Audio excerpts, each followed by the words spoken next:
ஒரு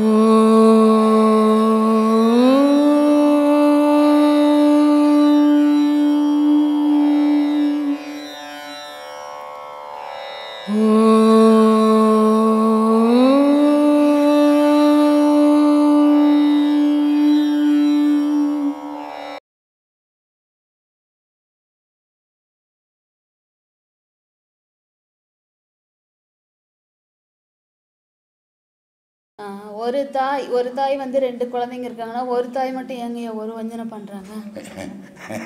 அது எதனாலங்கய்யா? ஒரு தாய் 2 குழந்தைங்க இருக்குங்க. சரி, பையன் பொண்ணு இருக்கு அப்படின்னா பையனை மட்டும் பாக்குறாங்க, பொண்ணு பாக்குறது இல்ல. பொண்ணு காப்பாத்தாதுமா. அப்ப எதுக்குங்கய்யா பொண்ணு இன்னொரு வீட்டுக்கு போயிடுது இல்ல? சரி, அப்ப ஆண் குழந்தைய மட்டும் வச்சுக்கலாங்களே, எதுக்காக பெண் குழந்தை பெத்துட்டாங்க? அப்படி இல்லை. இது குழந்தை ஆண் ஓணும் பெண்ணு ஓணும்னு நினச்சி பெற்றுக்கிறதே கிடையாது. பிறக்கிறத பொறுத்துக்குது. ஒரு ஆண் குழந்தை ஓணுன்றான், 5 பெண் குழந்தை பிறகுது. ஒருத்தன் ஒரு பொண்ணு ஓணுன்றான், 5 ஆண் குழந்தை பிறகுது. இது அப்பா அம்மா முடிவு பண்ணுறது தான் உலகத்தில் பிரச்சனையே இருக்காது. நேற்று வரைக்கும் ஒரு 3 பேர் வந்துங்க 10 வருஷம் ஆச்சு 5 வருஷம் ஆச்சு குழந்தை இல்லைன்றாங்க. ஏன் அவங்களே நினச்சா பெற்றுக்கலாமே? இது முடியாத கதை இதெல்லாம்.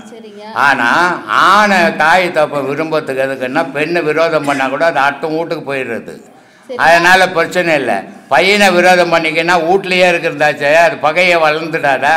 அதனால் பசங்களை ஆம்பளை பசங்களை பகைச்சிக்க மாட்டாங்க. பாதிக்காதுமா. ஏன்னா பெண் குழந்தையினுடைய மனசு இப்போ அவன் வீட்லேயே இருக்கிறதால எங்கள் அம்மா எங்கள் அப்பான்னு தான் பார்ப்பான். இப்போ நீ கல்யாணம் பண்ணி நேரத்தில் போட்டு உன் புள்ள என்ன பண்ணுவான், உன் வீட்டுக்காரன் என்ன பண்ணுவான், எங்கள் மாமனார் மாமியார் நான் வந்து உட்காந்துப்பான். எங்கள் அப்பா அம்மா வந்தானே அவங்க அப்பா அம்மாவை பார்ப்பான். இதுதான் உலக இயல்பு. இதில் வந்து ஒன்னோட பார்க்கறதே கிடையாது. ஒரு பெண்ணாக பிறந்தா அடுத்த வீட்டுக்கு போய் தான் ஆகணும். அது போகும்போது பிரிவு தான் வரும். தாய் தகப்பனை உன்னை சேர்த்து வச்சுக்கினா நீ கணவனாண்டியே இருக்க மாட்டியே. அதுக்காக பாசம் காட்டாம இருந்தா பாசம் காட்டுவாங்கம்மா. பாசம் அள்ளி வெளியே போட்டு காட்டுறதா? அது மனசுக்குள்ளவே காட்டுறது. தாய் தகப்பனுக்கு எப்போ ஒரு உடல்ல இருந்து நீ வெளியே வந்தியோ அந்த ரத்தத்தோட சேர்ந்தது. பாசம் இல்லாமல் எந்த ஜீவனும் இருக்காது. ஆடு மாடு கூட இல்லையே, அப்புறம் மனுஷன் எப்படி இருப்பான்? ஒரு நாய், நம்ம ஆசிரமத்தில் ஒரு நாய்க்குது, அது குட்டி போட்டுது. அது குட்டி கொஞ்சம் வளர்ந்துடுச்சு. பெரிய நாய் எங்கேயோ போய் சாப்பிட்டு வந்து தேடுது, அதை கிடைக்கல. கிடைக்காத ஒரு பல்ல நோண்டி அதை எத்துன்னு வந்து அதை பொச்சி போட்டு அந்த குட்டியை போய் சவுக்கு தோப்பில் இட்டுன்னு வந்து அதை நோண்டி கொடுக்குது. சாதாரண நாய்க்கே அந்த பாசங்கத, தாய் தோப்பனுக்கு பாசம் இருக்காதா? உங்களுக்கு இருக்கிற மாதிரி தெரிஞ்சுக்கல, நீங்கள் அவங்க இருந்துக்கிற மாதிரி காட்டிக்கல. ஆனால் பாசம் இல்லாத ஒரு தாய் தப்பை யாராலையும் இருக்க முடியாது. ஏன்னா 1000 தப்புகள் பொண்ணும் பிள்ளையும் பண்ணால் கூட அந்த தாய் தப்பம் தாங்கி தான் அவனை பெத்தானே, என்ன பண்ணுறது? அதனால் தாங்கி தான் ஆகும். உனக்கு 2 குழந்தை பிறக்கும்போது உனக்கு அந்த நல்லா தெரியும். இப்போ தெரியாது. அது உனக்கு ஒரு எத்தனை பசங்க? உனக்கு ஒரு பையன் தாங்க. அதனால தான் உனக்கு தெரியல. உனக்கு ஒரு பொண்ணு பிறந்து நீ வளர்த்துருந்தீன்னா அதை கல்யாணம் பண்ணி கொடுக்கும்போது உனக்கு அந்த பாசத்தை பற்றி தெரிஞ்சிருக்கும். ஏன்னா எந்த தாய் உனக்கு கல்யாணம் பண்ணி கொடுத்த உடனே கொடுக்கும்போது நீ புருஷன் வீட்டுக்கு போகும்போது அந்த தாய் தப்ப அழுவுறான். எதுக்கு அழுவுறான்? நான் தலையத்தை எங்கேயோ ஓஞ்சுதுன்னு இருக்கலாமே. எதுக்கு அழுவணும் தாய் தப்ப? இனி நம்ம பொண்ணு நம்மளை விட்டு பிரிஞ்சு போதோ அடுத்த வீட்டு பொண்ணாகிட்டு போதேன்ட்டு அழுவுறான் அன்றைக்கி. ஆனால் பிள்ளைய அப்படி அழுகுறாங்க. பிள்ளைக்கு அழுவ மாட்டாங்க. அது எப்படியாப்பட்ட பிள்ளைக்கு அழுவாங்கன்னா அம்மா அப்பா விட்டுட்டு ஓடி போது பாரு, அதுக்கு அழுவாங்க. கூடவே இருக்கிறவங்களுக்கு அழுவ மாட்டாங்க. யாராக இருந்தாலும் தாய் தகப்பனாக இருந்தால் பாசம் இல்லாத ஒரு தாய் தகப்பனே இருக்க முடியாது. ஏன்னா அந்த ரத்தம் தான், அது துடிக்க தான் செய்யும். ஆனால் சில பேர் என்ன பண்ணுவாங்க, அந்த பாசத்தை வெளியே காட்டுவாங்க. சில பேர் காட்டிக்காமல் மனசோடு வச்சுப்பாங்க. இது 2 இருக்கும். இது அறிய முடியாத விஷயம் இது. அதனால் உங்களுக்கு அந்த பாசம் இல்லை. இப்போ உங்கள் வீட்டுக்காருக்கு முக்கியத்துவம் கொடுப்பியா, உங்கள் அம்மாவுக்கு முக்கியத்துவம் கொடுப்பியா? 2 பேருமே எங்களுக்கு. அதே எப்படி 2 பேருக்கு கொடுக்க முடியும்? 2 பேருக்கு முக்கியத்துவம் எப்படிமா கொடுக்க முடியும்? நீ உன் புருஷனுக்கு தான் முக்கியத்துவம் கொடுப்ப. நீ யார் விட்டு சாமி? உங்கள் அம்மா விட்டு சாமி கும்பிடுறியா, உங்கள் அப்பா உங்கள் புருஷன் விட்டு சாமி கும்பிடுறியா? அதே எப்படி கும்பிடுவ? அதே இந்த மாதிரி பொய்யெல்லாம் பேசக்கூடாது என்கிட்ட. ஏன்னா புள்ள தான் அம்மா அவங்க வீட்டு சாமியை கும்பிடுவான். நீ எங்கே போறியா அவங்க வீட்டு சாமி தான் கும்பிட்டுன்னுப்ப. அதே எப்படி உங்கள் குலதெய்வம் அத்தையான் கும்பிட்ற? நீ போய் உங்கள் அம்மா அப்பா தானே ஓணும். இது உங்களை மட்டும் கும்பிட்டுட்டு நான் கும்பிட மாட்டேன் உங்கள் வீட்டுக்காரங்க சொல்ல என்ன அவரை பாரு. அதனால அதெல்லாம் எல்லாருக்கும் அந்த பாசம் இருக்கும். இல்லைன்னு நீயா முடிவு பண்ணாத. அது தவறு. தாய் தகப்பனை எப்பவுமே பழிக்கிறத மறந்துடுங்க. ஏன்னா தாயும் தகப்பனும் இல்லைன்னா இந்த உலகத்தில் உன் புருஷனையும் பார்க்க முடியாது, உன் பிள்ளைங்களையும் நீ பார்க்க முடியாது. அவங்க தான் உன்னை இந்த உலகத்துக்கு அடையாளம் காட்டணுவங்க. அந்த அடையாளம் காட்டணுவங்கள கடவுளாக நினைக்க கற்றுக்குங்க. அவங்க நல்லவங்களா இருக்கட்டும் கெட்டவங்களா இருக்கட்டும், எப்படிப்பட்டவங்களா இருந்தாலும் அவங்களால தான் நீ வந்த இந்த உலகத்துக்கு. அவங்கள மறந்துடாதீங்க. யாரும் எந்த பொண்ணுங்களாக இருந்தாலும் சரி, எந்த பிள்ளைங்களாக இருந்தாலும் சரி, தாய் தகப்பன்னு முதல் மறக்கக்கூடாது. அப்புறம் தான் கடவுள் குரு கூட. முதல்ல தாய் தகப்பனை கடவுளாக மதிக்க கற்றுக்குங்க. அது வாழ்க்கை நல்லா இருக்கும் உங்களுக்கு. ஏன்னா நாளைக்கு உங்கள் சந்ததியும் அதே மாதிரி நடக்கும். நீங்கள் இன்றைக்கி தாய் தகப்பனை வெறுத்தீங்கன்னா நாளைக்கு உங்கள் பிள்ளைங்க உங்களே வெறுத்துரும். அதுக்கு வழிகாட்டிடாதீங்க நீங்கள். இந்த மனம் அது மாதிரி அலையும் மனுஷனுடைய மனம். ஏன்னா நிலையற்ற மனம் அது. மனம் கட்டுப்படலாம். கட்டுப்படாதுமா. எப்படி கட்டுப்படும்? கட்டுப்பட்டு போச்சுன்னா அது பேர் மனசே இல்லை, ஆன்மாவாயிடும். அது கட்டுப்படாத வரைக்கும் கண்டதெல்லாம் அலையிறதுனால தான் அதுக்கு மனசுன்னு பேர் வைக்கிறோம். ஆனால் அது கட்டுப்பட்டுட்டு ஒரே மாதிரி நிலையில் இருந்ததுன்னா அதுக்கு பேர் ஆன்மாவாயிடும், மனசாக இருக்காது அது. அப்போது ஆன்மாவுக்கு வந்து துக்கம் கிடையாது, சந்தோஷம் கிடையாது, எதுவுமே கிடையாது அதுக்கு. ஆனால் மனசுக்கு துக்கமும் சந்தோஷமும் இருக்குது. இது சந்தோஷம் இருக்கும்போது ஏற்றுக்கும், துக்கம் இருக்கும்போது ஏற்றுக்காது. அப்போ ஏற்றுக்காத போது அழதான் வரும். அப்போது அதை சேர்க்கணுன்னா நம்ம மனம் திடப்படணும். திடப்படணும்னா இந்த பாதை மட்டும்தான் அதை திடப்படுத்தும். வேற எந்த பக்தியோ கித்தியோ எதுவுமே திடப்படாது. ரொம்ப நிறைய கோயில் சாமி இப்படிலாம் நிறைய கும்பிட்டுட்டோம் சாமி. உங்கள் யூடியூப் பார்த்ததுலேருந்து தான் எனக்கு கடவுள்னா யார், எங்கே இருக்காங்க, என்ன செஞ்சிட்டு இருக்காங்க. கடவுளே உங்களுக்குள்ள தாம்மா இருக்குது. ஒவ்வொரு மனிதனுக்குள்ளும் கடவுள் இருக்குது. கடவுள் மனிதனுக்குள்ள வாழற வரைக்கும் தான் மனிதனுடைய உலாத்தல் இருக்கும், மனிதனுடைய செயல்பாடுகள் இருக்கும். மனிதனை விட்டு கடவுள் வெளியே நீங்கிச்சுன்னா மனுஷன் இருக்க மாட்டான், மண்ணுக்கு போயிடுவோம்மா. இதுதான் வாழ்க்கை.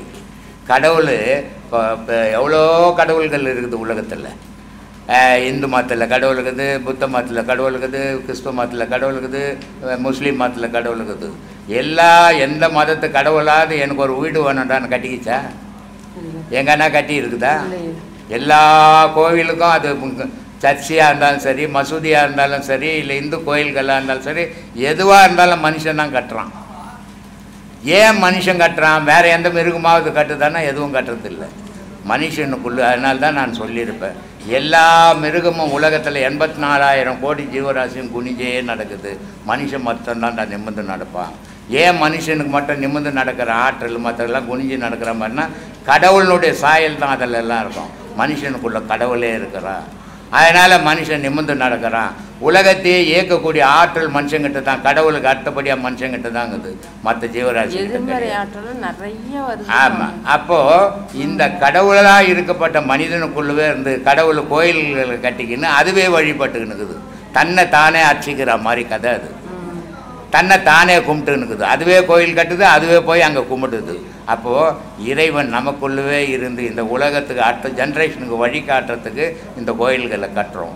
அதே நேரத்தில் நம்மளை கட்டிட்டு நம்மளே வழிபடுறோம், அடுத்த ஜென்ரேஷனை வழிபடுறது. அப்போது தெய்வம்ன்றது எங்கே இருக்குது அப்படின்னா தேடி பார்க்கும்போது தான் தெரியும் நமக்குள்ளே தான் இருக்குதுன்ட்டு. இப்போ என் புள்ள என் புருஷன் அப்படின்னு சொல்கிறோம். இப்போ நம்ம 4 வீடு கட்டி வச்சுருக்குறோம். 4 வீட்டில் ஒரு வீட்டில் நம்ம இருக்கிறோம், 3 வீட்டில் வேறு குர்த்தனங்க கொடுத்து வச்சுக்கிறோம். வீடு நம்மது தான். ஆனால் குர்த்தனங்கிறோம் நம்ம நினைக்கிற மாதிரி வாழ்வானா? இன்றைக்கி இருப்பான், நாளைக்கு காலி பண்ணிட்டு போயிடுவான். இல்லை, ஒரு குர்த்தனக்காரன் 20 வருஷம் இருப்பான், ஒரு குர்த்தனக்காரன் 50 நாளில் காலி பண்ணின்னு போயிடுவான். ஆனால் வீடு மட்டும் நம்மது இருக்கும், நம்மக்கிட்ட தான் இருக்கும். ஆனால் நம்ம நினைக்கிற மாதிரி குர்த்தனங்கிறவன் வாழ மாட்டான், அவன் விருப்பப்படுத்துக்கிற மாதிரி தான் வாழ்வான். இதுதாம்மா பிள்ளைங்க. புள்ளன்றது என் புள்ளன்றது நம்ம உடல் தான் நம்ம செய்தது. அதுக்குள்ளே இருக்கிற பொருள் எவனோ எங்கேருந்தோ வந்தவன், அது காலி பண்ணிக்கின்னு போய்கினே இருக்குது. இதனால் இது செத்து போச்சா? வந்தவன் எல்லா காலையிலேருந்து என்ன கூட உடம்பு சரியில்லை, இது மாதிரி ரொம்ப வருத்தப்பட்ட சமயம் அழ வந்துடுச்சு எங்களுக்குன்னாங்க. யாருமே வருத்தப்படக்கூடாது. ஏன்னா வாழும்போது நான் என்னென்ன செய்யணுமோ எல்லாமே செய்திருக்கிறேன். அதனால் என்ன வருத்தப்படணும்? சந்தோஷப்படணும். எல்லாரும் வந்தால் இங்கேருந்து போய்கினே தான் இருக்கும். இது ஒரு டூரிஸ்ட் சென்டர் மாதிரி. இது பூமின்றது ஒரு டூரிஸ்ட் தலம். வரணும், பார்க்கணும், போயிடணும். இங்கே யாரும் நிலையாக நிற்க முடியாது. இதில் என்ன, ஒருத்தன் 10 நாள் நின்று பார்ப்பான், ஒருத்தன் ஒரே நாள் சுற்றிட்டு போயிடுவான். மரணம்ன்றது அப்படி தான் நமக்கு வந்துக்கினுக்குது. அதனால் மனுஷனுக்கு மரணம் வர்றது கிடையாது. இப்போ உன் பிள்ளை இறந்துட்டான்னா இறந்துட்டு அவன் எங்கேயோ போய் பிறந்து தான் ஆகும். ஒருத்தன் 50 வருஷம் வாழறான், ஒருத்தன் 5 வயசுலேயே செத்து போகிறான். ஒருத்தன் 15 வருஷம் நோயிலேயே படுத்து கிடக்கிறான். ஒருத்தன் நல்லா போகிறான், 40 வயசில் புல்லு தடி கொஞ்சம் செத்து போயிடுறான். மரணம்ன்றது எப்போவுமே வந்தது கிடையாது மனுஷனுக்கு. மனித உடலுக்கு தான் மரணம் வரும், மனுஷனுக்கு மரணம் வராது. மனுஷனுக்கு மரணம் வந்துடுச்சுன்னா அவனுக்கு திருப்பி பிறப்பு கிடையாது. எந்த உடலை நம்ம செய்தோமோ அந்த உடல் நம்மக்கிட்ட இருந்துச்சு. ஆனால் எந்த உடலை இறைவன் செய்தானோ அது எங்கேயோ போய் பிறந்து போகுது. இது இந்த உடலினுடைய பாசத்தை வச்சுக்கின்னு என் பிள்ளை இறந்துட்டான், என் புருஷன் இறந்துட்டான், எங்கள் அம்மா இறந்துட்டாங்கன்னு நமக்கு அழ வருது. ஏன்னா அந்த உதிரத்துலேருந்து வந்த ரத்தம் அது. அதனால் அந்த துக்கம் வருது. நம்ம மனசை நம்மளே தேத்திக்கணும், நம்ம மனசை நம்மளே தயார் பண்ணிக்கணும். இது தேவையற்ற விஷயம், இது இயற்கை, இது நடக்கும். ஆனால் துக்கம் இருக்கும், பழகிட்டுமே, பார்த்துட்டுமே, துக்கம் இருக்கும். ஆனால் சில நாள் அதிலேருந்து வெளியே வந்துடணும். அடுத்தது நம்ம என்ன செய்யணும். அதிலேயே உட்காந்துட்டோம்னா நம்ம செயலெல்லாம் போயிடும். அதனால் அப்படிலாம் போகக்கூடாது. கணவர் வழியிலையும் எல்லாமே நல்லதாக செஞ்சுருக்கோம் சாமி. என் வழியிலையும் நல்லா தான் நான் எல்லாருக்கும் செஞ்சுருக்கேன். அப்புறம் ஏன் இந்த பிள்ளையோட மரணம் எல்லாருக்கும் நிறைய உதவி செஞ்சுருக்கோம். யாரையுமே கடவுள் தண்டிக்கிறதே கிடையாது, யாருக்குமே கடவுள் கொடுக்குறதும் கிடையாது. மனிதன் நான் என்னுடைய வாழ்க்கை, நான் போன பிரிவில் என்ன நான் செய்தேன், எப்படி வாழ்ந்தேன், நான் எவ்வளோ நல்லது செய்தேன், எவ்வளோ தீமைகள் செய்தேன். நல்லது செய்ததுக்கு ஏற்ற மாதிரி இப்போ வாழறேன், எவ்வளோ தீமை செய்த மாதிரி இப்போ வாழறேன். ஆனால் இந்த பிரிவில் நான் எந்த தீமையும் செய்யலை. போன பிரிவில் செய்த தீமை இப்போ இங்கே வந்து நடந்துக்கினுக்குது. இதுக்கும் இறைவனுக்கும் சம்பந்தமே கிடையாது. கடவுள் யாருக்கும் தண்டனை கொடுக்குறதே கிடையாது, யாரையும் சந்தோஷப்படுத்துறதும் கிடையாது. சந்தோஷப்படுறதும் தண்டனை கொடுத்து உன் வாழ்க்கையை நீயே தான் முடிவு பண்ணிக்கிற, யாரும் தண்டிக்கிறதே கிடையாது. இது அறியாதால கடவுள் மேலே நம்ம பழிய சொல்கிறோம். நல்லா இருக்கும்போது கடவுள் எனக்கு கொடுக்குறாரு, நல்லா இருக்கிறேன்னு சொல்கிறோமா, சொல்ல மாட்டோம். துக்கம் வரும்போது மட்டும் கடவுளை திட்டுறோம். இது மனிதனுடைய இயல்பு. அதனால் கடவுளுக்கு எதுக்கும் சம்பந்தமே கிடையாது. அந்த மாதிரி இப்போது மனசு தடைப்படுத்துங்க, அதுதான் உங்கள் வாழ்க்கைக்கு நல்லது. அதுதான் சாமி உங்களை தேடி நாங்கள் வந்திருக்கோம். உபதேசம் வாங்குங்க, நல்லபடியாக செய்யுங்க, உங்களுக்கு மனம் தடமாயிடும், எந்த துக்கத்துக்கும் மாட்டிக்க மாட்டீங்க. சரி, நம்ம நினைவுகளுக்கு தான்மா. சரிங்க. எப்பவுமே இந்த மாதிரி சில பேர் சமாதிகளுக்கு போவாங்க, மகான்கள் கூட்டி ஜீவ சமாதிகளுக்கு போய் வழிபடுவாங்க. சில பேர் கோயிலுக்கு போய் வழிபடுவாங்க. ஆனால் அவங்களுக்கு வேறு எதுவும் அந்த பாதை தெரியாது. அந்த மாதிரி போய் வழிபட்டதால தான் இந்த மாதிரி இடங்கள் தெரிஞ்சு வர்றது. நீ அதெல்லாம் தெரியாமல் கோயில் குளத்துக்கு போகாமல் வீட்லேயே இருந்தீங்கன்னா நீ இந்த இடமும் தெரிஞ்சிக்க மாட்டே, உன்னை பற்றியும் தெரிஞ்சிக்க மாட்டேன். எப்போவுமே மனுஷ வாழ்வுன்றது ரெண்டு விதம்தான், சந்தோஷம் ஒன்று துக்கம், இதுதான் உலக வாழ்வு. ஆனால் இந்த அமைதின்னு பேசுவாங்க, யாருக்கு மனசுலேயும் அமைதி கிடையாது. அமைதி வேணும்னா இந்த பாதையில் எவன் போகிறானோ அவன் மட்டும்தான் சந்தோஷத்தையும் மறந்துடுவான், துக்கத்தையும் மறந்துடுவான், அமைதியாக வாழ்வான். அந்த அமைதியான வாழ்க்கை தான் ஆண்டவங்கிட்ட சேர்க்கணுமே தவிர துக்கமான வாழ்க்கையோ சந்தோஷமான வாழ்க்கையோ கடவுள்கிட்ட சேர்க்காது மனுஷனை. அமைதியான வாழ்வு தான் கடவுள்கிட்ட சேர்க்கும். ஏன்னா துக்கத்தில் இருந்தாலும் நீ உன் துன்பத்தை நினச்சி தான் துக்கப்பட போகிற, சந்தோஷத்தில் இருந்தாலும் உனக்கு நடக்கிற ஆடம்பரத்தை நினச்சி தான் சந்தோஷப்பட போகிற, கடவுளை நினைக்க போகிறதே இல்லை. அமைதியாக ஒரு மனுஷன் வாழும்போது தான் கடவுளை பற்றி யோசிக்க ஆரம்பிப்பான். அந்த கடவுளை யோசிக்க தான் இந்த மாதிரி இடத்துங்களை எடுத்துன்னு வந்து விட்றது. அது ஒரு நல்ல பாதையை வகுத்து கொடுக்குறது. அதுக்கு அந்த இளமை, நான் அதனால தான் சொல்கிறது, கோவிலில் சாமி கிடையாது. ஆனால் சாமி இல்லைன்னு கும்பிடாது இருக்கக்கூடாது. ஏன்னா கோவிலில் இருக்கிற சிலையை நீ கல்லுன்னு நினச்சிக்கின்னா அது கல்லாக இருக்கும், கடவுளுன்னு நினச்சிங்கன்னா அது கடவுளாக மாறிடும். ஆண்டவனே எப்படி பண்ணுறான், ஒவ்வொருத்தருக்கும் ஒவ்வொரு விதமாக கடவுளை சொல்கிறாங்கல்ல. ஒருத்தர் புலியார் தான் கடவுளுன்றாங்க, ஒருத்தர் பெருமாள் தான் கடவுளுன்றாங்க, ஒருத்தர் சிவன் தான் கடவுள்ன்றாங்க, ஒருத்தர் முருகர் தான் கடவுளுன்றாங்க. இதுக்கு என்ன காரணம்? இத்தனை விதமான கடவுள்களாக குடும்பமாக பண்ணினுக்குது அங்கே அப்படின்னு நம்ம யோசித்தோம்னா நமக்கு தெரியும். கடவுள் வந்து மனிதனுடைய மனம் எப்படி விரும்புதோ அதுக்கு ஏற்ற மாதிரி அந்த கடவுள் காட்சி கொடுக்குறாரு. அந்த காட்சிகள் பார்த்தது முன்னால் அதை தான் அவங்க மனம் விரும்புது இல்லையா? இது அழகாக பாம்பன் சாமி ரொம்ப அழகாக சொல்லுவார். எல்லாரும் ஒவ்வொரு கடவுளை சொல்கிறாங்க, நீ முருகர்னு சொல்லிங்கிறியப்பா, இது என்னப்பான்னா எல்லாம் ஒரு பொருள் தான்ப்பா, எனக்கு பிடிச்ச பேர் அது வச்சுக்கினேன் நான் அப்படின்ட்டு சொல்கிறார். அண்டமாய் அவனியாகி அரியன பொருளுமாகி தொண்டர்கள் குருவுமாகி துகிலாறு தெய்வமாகி என் திசை போற்றி நின்ற என் அருள் ஈசனான திந்திரல் சரவணத்தான் தினமும் என் சிரசை காக்கின்றார். பெருமாள் என்றதும் அதுதான், முருகன்றதோ தான், சிவன்றதோ தான், சக்தின்றதோ அதான். ஆனால் எனக்கு பிடிச்ச பேரை வச்சுக்கினேன். இப்போ 4 வீடு இருக்குது, நம்ம குத்தனங்கிற இடத்துல 4 வீடு இருக்குது. 4 வீட்லேயே 4 குழந்தைங்க பிறந்துக்குது.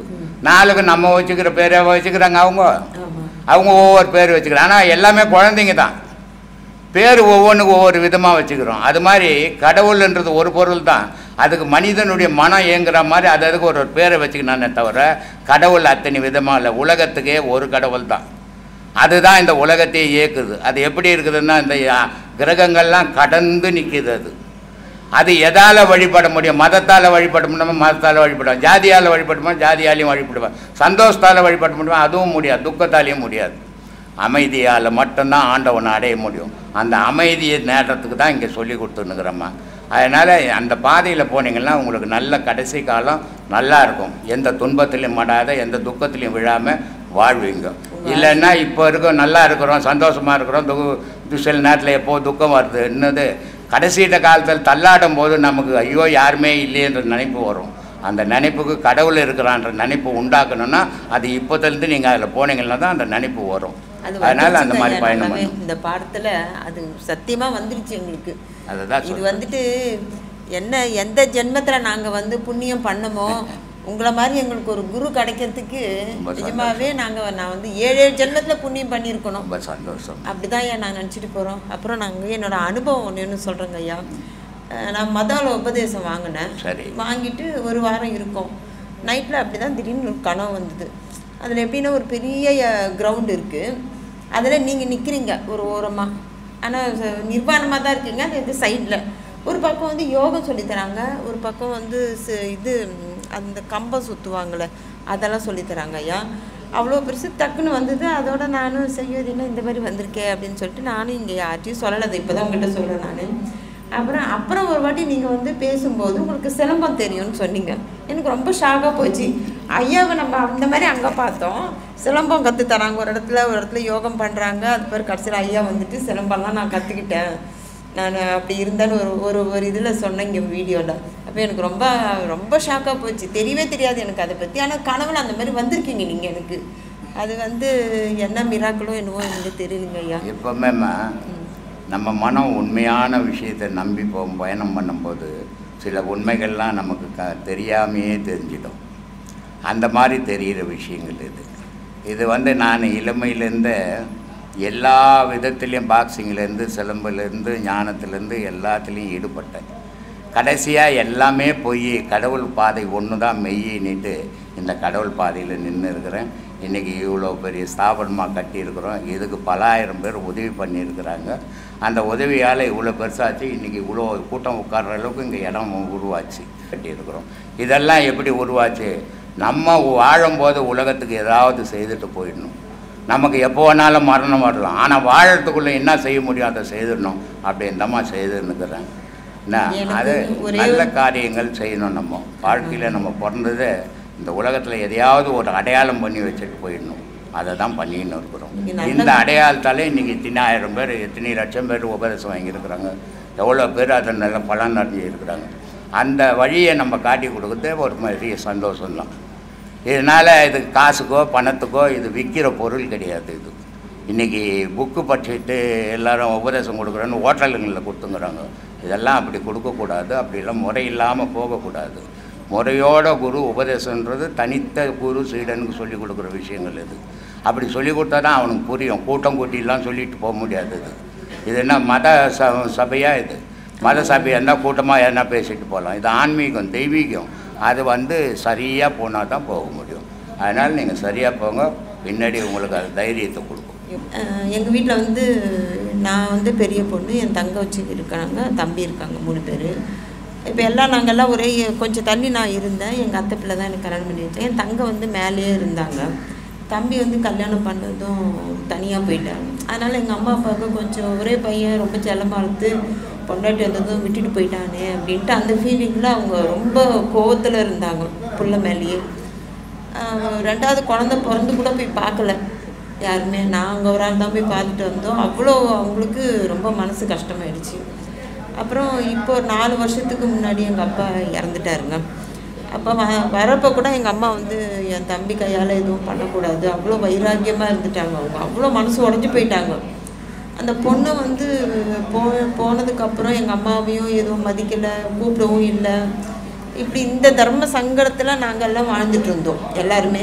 இப்போ நாங்கள் பொண்ணுங்க தான் பார்த்தோம். அப்போ கடைசி காலத்தில் கூட ஒரு வருஷமாக அவர் கொஞ்சம் படுத்து படிக்கையாக தான் இருந்தார். பகலில் என் தங்கை எங்கள் அம்மாலாம் பார்த்துப்பாங்க, ராத்திரியில் நான் போய் பார்த்துட்டேன். அப்படி தான் இருந்தோம். இறந்துட்டார். இப்போ அவங்க சொத்து வச்சுருக்குறாங்க இல்லையா, அதை பிரிக்கிறேன்னு சொல்கிறாங்க. பிரிக்கணுன்னும் போது எங்கள் அம்மா என்ன சொல்கிறாங்க, 3 பேருக்கும் நான் சரிசமமாக நான் பிரிப்பேன் அப்படின்றாங்க. அது என் தம்பியில் அது எப்படி அது அது எப்படி உங்களுக்கெல்லாம் கொடுக்கலாம், அதாவது மறைமுகமாக பேசுகிறாங்க அந்த மாதிரி. அப்போ அந்த சொத்து வாங்கும்போது நமக்கே ஒரு மனசு உறுத்தலாக இருக்குது, என்னமோ ஒரு கஷ்டமாக இருக்குது, ஒரு மனசு இல்லாமல் சொல்கிறாங்களே, அது வாங்கலாமா இல்லை வேண்டான்னு தம்பிக்கே கொடுத்துடலாமா அப்படிலாம் எனக்கு ரொம்ப குழப்பமாக இருக்குங்க ஐயா. இது தனிப்பட்ட பிரச்சனை தான், நான் கேட்கக்கூடாதுன்னு தான். எனக்கு உண்மையாகவே இதில் என்ன முடிவு எடுக்கிறதுன்னு தெரியல. நான் எனக்கு ஒரு முடிவை நீங்கள் எடுக்காதீங்க, நீங்களா போய் கேட்காதீங்க. நான் கேட்கல, அதே நேரத்தில் கொடுத்தா வானான்னு சொல்லாதீங்க. அதுதான் நான் ஏன்னா நீங்களா கேட்டு கட்டாயப்படுத்தி வாங்க. ஐயோ நான் அந்த மாதிரி இல்லைங்க, நான் கேட்கவே இல்லை. நம்ம ராமானுஜர் கூட திருக்கச்சி நம்பின்னு ஒருத்தர் இருந்தார். அவர் பூந்தமல்லி வீடு. அவங்க அண்ணன் தம்பி 3 பேர். அவங்க செட்டியார் வம்சத்தை சார்ந்தவங்க. மளிகை கடையெல்லாம் வச்சு வியாபாரம் பண்ணின்னு இருந்தாங்க. இந்த 2 பிள்ளைங்க அப்பா அம்மா கூட சேர்ந்து வியாபாரம் பண்ணாங்க. ஒரு பிள்ளை என்ன பண்ணிட்டாரு, திருக்கச்சி நம்பி என்ன பண்ணிட்டாருன்னா, இங்கேருந்து பூ கட்டி எடுத்துக்கின்னு காஞ்சிபுரம் வரதராஜ பெருமாள் கோயிலுக்கு பூ கட்டி எடுத்து போவார். இப்படியே கட்டி எடுத்து போகும்போது கடவுளே அவர்கிட்ட பேச ஆரம்பிச்சிட்டாரு. ஆனால் இது பாகம் பிரிக்கிறாங்க. பாகம் பிரிக்கும் போது 2 பிள்ளைங்க என்ன சொல்கிறாங்க, திருக்கச்சி நம்பி கொடுக்குவானா நீ, ஏன்னா அவர் எதில் இந்த வியாபாரத்துலலாம் ஈடுபடலை, நாங்கள் தான் கூட இருந்து கஷ்டப்பட்டோம், அதனால் எங்களுக்கு மட்டும்தான். ஆனால் அப்பா அம்மா என்ன பண்ணிட்டாங்க, அப்படி கிடையாது, பெற்றது 3, நீ கஷ்டப்பட்டியோ கஷ்டப்படலையோ 3 நான் தான் பெற்றேன், அதனால் 3 பேருக்கு சம பாகண்டான்ட்டு சமமாக பங்கிட்டு கொடுத்துட்டாரு. ஆனால் பங்கிட்டு கொடுத்துட்டாங்க. இன்றைக்கி 3 பாகமாக பங்கிட்டாங்க. 2 பேர் பாகம் என்ன ஆச்சுன்னு தெரியல. ஆள் இருக்கிறாங்களா இல்லையா, அந்த வம்சமே இருக்குதா இல்லையான்னு தெரியாமையே போயிடுச்சு. ஆனால் திருக்கச்சி நம்பிது இன்றைக்கி பெருமா கோயில் கட்டி அவருடைய சிலையை வச்சு அவருடைய லேண்டில் இருக்குது பூந்தமல்லியில். பல கல்யாணங்கள் நடக்குது இன்றைக்கி. அப்போது எந்த ஒரு செயலும் கடவுளுக்காக செய்கிறது இங்கே நிலைச்சி நிற்கும், மனிதனுக்காக செய்கிறது எதுவுமே நிலைக்காது, எல்லாமே கலைஞ்சி போயிடும். அதனால் நீயா கேட்காத கொடுத்தா வானா. திருமூலர் ஒரு இடத்துல சொல்கிறாரு, ஆறும் அறியாத அண்ட திருவுரு பார் முதலாக பயிலும் கடத்திலே நீரினில் பால் போல் நிற்கின்ற நேர்மையை சோராமல் காணும் சுகம் அறிந்தேனே. திருமூலர் சொல்கிறாரு, ஆறும் அறியாத அண்ட திருவுரு, இறைவனோட திருவுரு எதுனா இது வரைக்கும் அந்த திருவுருவை பார்த்தவங்க யாரும் இல்லை. மகான்கள் அடிவடிவமாக சொல்லிக்கிறாங்களே, இத்தனை விதமாக சொன்னவங்களேன்னா அவங்க சொன்னது எல்லாமே உண்மையான இறைவனுடைய திருவடிவும் இல்லை. அவங்க மனம் இறைவனை எப்படி நினச்சதோ அப்படி இறைவன் வந்திருக்கிறான், அதை சொல்லியிருக்கிறாங்க. அதனால தான் சொல்லுவாங்க, கண்டவர் விண்டிலர் விண்டவர் கண்டிலர். இதை மேலோட்டமாக பார்த்தோன்னா என்ன சொன்னாங்க, பார்த்தவங்க யாரும் பேச மாட்டாங்க சாமி, பேசினவங்க யாரும் பார்த்துருக்க மாட்டாங்க சாமி, இதுதான் மேலோட்டமான பொருள். ஆனால் சொன்னவங்க யார், மகான்கள். திருமூலர் சொல்கிறாருன்னு அங்கேருந்தான் வந்தேன்னுங்கிறாரு, அப்போ அவர் போய் சொல்லியிருப்பாரா? திருவள்ளுவர் 1330 குறள் சொல்லிக்கிறார், அப்போ அவர் போய் சொல்லிக்கிறாரா? இறைவன் ஒருத்தன் இருக்கான், பற்றற்றான் பற்றினே பற்றுக. அவனை பிடிக்கணுன்னா எப்படி இருக்கணும், உங்ககிட்ட எந்த பற்றும் இருக்கக்கூடாது. நீ இறைவனை பிடிக்கணும்னு ஆசைப்பட்டுட்டேன்னா அவன் எப்படிக்கிறானோ அப்படி நீ மாற கற்றுக்க. அப்போ அவன் எப்படிங்க இருக்கிறான், உலகத்தெல்லாம் படைச்சதான் அவன் தான், உயிரிலெல்லாம் படைச்சதான் அவன் தான், இங்கே இருக்கிற செல்வமாக அவன் தான், துக்கமாக அவன் தான், எல்லாம் அவனாக இருந்தாலும் அவனுக்கும் இந்த உலகத்துக்கு எந்த சம்பந்தம் இல்லாமல் எப்படி நிற்கிறானோ அப்படி இந்த உலகத்தில் நான் எந்த வேலை செஞ்சாலும், யாருக்காக ஓய்ச்சாலும், எதை நோக்கி ஓடினாலும் எனக்கும் அதுக்கும் எந்த சம்பந்தமும் இல்லைன்னு நான் நிற்கணும். பற்றற்றான், அவன் எதுபடி பற்று இல்லாமல் நிற்கிறானோ அந்த மாதிரி என் மனம் எதையும் பற்றாமல் நான் வாழ்ந்தால் அப்போ தான் அதுக்கு அருகதை வரும். பற்றற்றானவனே பற்றுக அப்படின்னு திருவள்ளுவர் சொல்லதுக்கான அர்த்தம். அப்போது இவர் அதை பற்றாமல் சொல்லியிருப்பாரா, அப்போ அவர் காணாமல் சொல்லியிருப்பாரா அப்படின்னா இது என்ன விஷயம் அப்படின்னா, உள்ளதை உள்ளபடி யாராலையும் சொல்ல முடியாது. உள்ளது ஒரு பொருள், அது சிவம். ஆனால் என் மனசில் நான் சக்தியாக கூட நினச்சிருப்பேன். அதான் திருமூலர் இன்னொரு இடத்துலையும் சொல்லுவார், சத்தன் அருள் வேண்டின் சக்தி அருள் உண்டாம், சக்தி அருள் வேண்டின் சத்தன் அருள் உண்டாம். அப்போ அம்மாவோட அருள் வேணும்னு நீ அம்மாவை கும்பிட்டாலும் அப்பாவோட அருள் தானாக உனக்கு வந்துடும். இல்லை அப்பா வேணா அம்மா வேணா நீ அப்பனை கும்பிட்டா அம்மாவோட அருளும் வேணும். எதை கும்பிட்டாலும் 2 பேரோட அருளும் சேர்ந்து வரும்னு திருமூலர் சொல்கிற மாதிரி நீ உன் மனசில் இறைவனை எந்த கோலத்தில் பார்த்து அந்த கோலத்தில் வருவான். ஆனால் அது அவனோட உண்மை கோலம் இல்லை. அந்த உண்மையை கோலத்தை அங்கே சொல்ல முடியாது யாருக்கும். புரியுதுங்களா சொல்கிறது? என் மனசில் இருந்த கோலத்தை தான் நான் சொல்ல முடியும். சாமி காட்சி வந்தது, அது பச்சையாக வந்ததா ப்ளூவாக வந்ததா விலை விலையே வந்தானே பார்த்ததை சொல்லலாம். ஆனால் அது உண்மையான கோலம் இல்லை, இறைநிலை அப்படி நம்ம சொல்கிறாரு. ஆரும் அறியாத அண்ட திருவுரு. இறைவன் எப்படின்னா இது உலகத்தை யாரும் பார்க்க முடியாத ஒரு சொரூப நிலையத்தில் ஒரு அடையாளத்தில் அவன் இருக்கிறான்ப்பா. சரி, அவன் பார் முதலாக பயிலும் கடத்திலே. அப்போ அவன் எப்படி உள்ளே வந்தான்? எல்லா மகானும் சொல்லிக்கிறாங்களே உனக்குள்ளே தான் இருக்கிறான். ஆனால் முதல் வாரத்தில் என்ன சொன்னது? அவனை யாருமே அறிய முடியாதுப்பா, ஆனால் அவன் உனக்குள்ளே தான் இருக்கிறான். அவன் எப்படி வந்தான்னா பார் முதலாக பயிலும் பரத்திலே. பார்னா மண், மண்ணாகவும் நீராகவும் நெருப்பாகவும் காற்றாகவும் ஆகாயமாகவும் உனக்குள்ளே வந்திருக்கிறான். ஐம்பொருளாக உனக்குள்ளே வந்திருக்கிறான். நமசிவாய வாழ்க விளக்கம் சொன்னான் இல்லையா? அந்த 5 பொருளாகவும் இறைவனான முதல்ல உனக்குள்ளே வந்துட்டான். இந்த உடம்பை ரெடி பண்ணதான் அந்த பஞ்சபூதம் தான். அதுக்கு சுவை, ஒளி, ஊறு, ஓசை, நாற்றம் அப்படின்னு 5 பொருளை தனக்கு அனுபவம் எல்லாத்தையும் கொடுத்ததையும் இந்த 5 பொருள் தான் காரணம். இவன் எப்படி இருக்கிறான்னா உள்ளுக்குள்ளே நீரிலின் பால் போல் நிற்கின்ற நேர்மையை. தண்ணிக்குள்ளே பாலை ஊற்றிட்டு நான் இந்த ஓரம் தான் தண்ணிக்குதுன்னு சொன்னால் யாரும் நம்புவாங்களா? பாலை ஊற்றினா எல்லா இடமும் அவன் கலந்துருக்கிற மாதிரி இந்த ஊன் உடம்புக்குள்ளே அவன் கலந்து நிற்கிறான்பா. சோறாமல் காணும் சுகம். இந்த நேர்மையை, இந்த உண்மையை நான் என் மனம் தளராமல் அவனை கண்டுபிடிச்சேன். ஏன்னா இதை போகிற வழி நம்ம மனசு தளரும். ஏன்னா ஒரு குழந்தை பற்றினோட 10 மாதம் தவறு இருந்தால் போதும், ஞானத்தை பெற்றுக்கிறது எத்தனை மாதம் தவறு இருக்குது? அப்போது நம்ம மனசு ஒரு நாள் இல்லைன்னா ஒரு நாள் அந்த வைராகியத்தை விட்டுடும். அதை சொல்கிறாரு, சோறாமல் காணும் சுகம் அறிந்தேனே. அப்படி நான் சோர்ந்து போகாமல் என் மனசை விட்டுடாமல் அதே நினைவில் நின்று அவனை அறிஞ்சப்பா. யாரே யாருமே அறிய முடியாத ஒன்றை என் மனம் தடுமாறாமல் வைராகியத்தை நான் அறிஞ்சேன் அப்படின்னு இங்கேருந்து சொல்கிறார். இது ஓகே. இப்போ திருமூலர் சொல்லிட்டார் என்னன்னு, உள்ளுக்குள்ளே இறைவன் எப்படி வந்தான் அப்படின்றத திருமூலர் இங்கே சொல்லிட்டார். பட்டினத்தார் இன்னொரு இடத்துல சொல்கிறார், வந்தது ஓகேப்பா வந்தார், நானும் மேலே போனோமே. அவரே உள்ளே வந்து அவரே வெளியே போனால் எனக்கு என்ன பிரயோஜனம்? நானும் மேலே போகணும், நான் இறைவன் அடையணும். அப்போ என்னப்பா பண்ணலாம் அப்படின்னா, இந்த உடம்பு கிடச்சிச்சு சந்தோஷம், இந்த உடம்பை என்னெல்லாம் பண்ணணும், இது என்னெல்லாம் ஆனால் அது ஞானமாக மாறுன்றதுக்கு பட்டினத்தார் ஒரு இடத்துல சொல்கிறார், மண்முதலாம் 5 மாண்டு விட கண்டேண்டி, விண்முதலாம் 5 வீழ்ந்து விட கண்டேண்டி, நீங்கா புலன்கள் 5 நீராக வந்ததடி, வாங்காதி 5 வாழ்ந்து விட கண்டேண்டி, மனக்கரணம் மத்தனையும் வகை வகையே பட்டடிய திருக்கரணத்தோடு சேர்ந்து விட கண்டேண்டி. எதெல்லாம் என்னை விட்டு அழிஞ்சுது அப்படின்னா, மண் முதலாம் 5 இங்கே உள்ளே வரும்போதே அதே தான். பார்னா மண், உள்ளே வரும்போதும் அதே 5 உள்ளே வந்தான். அவன் உள்ளே வந்து அவனே போனானா எனக்கு பேர் மரணம். ஆனால் அவன் உள்ளே இருக்கும்போதே நான் இதெல்லாம் ஒன்றும் இல்லாமல் செய்யணும்ப்பா. மண் முதலாம் 5 மாண்டு விட கண்டேண்டி. நான் இருக்கும்போதே எல்லாத்தையும் சாவச்சிடணும், 5 அதோட செயலை நிறுத்திடணும்.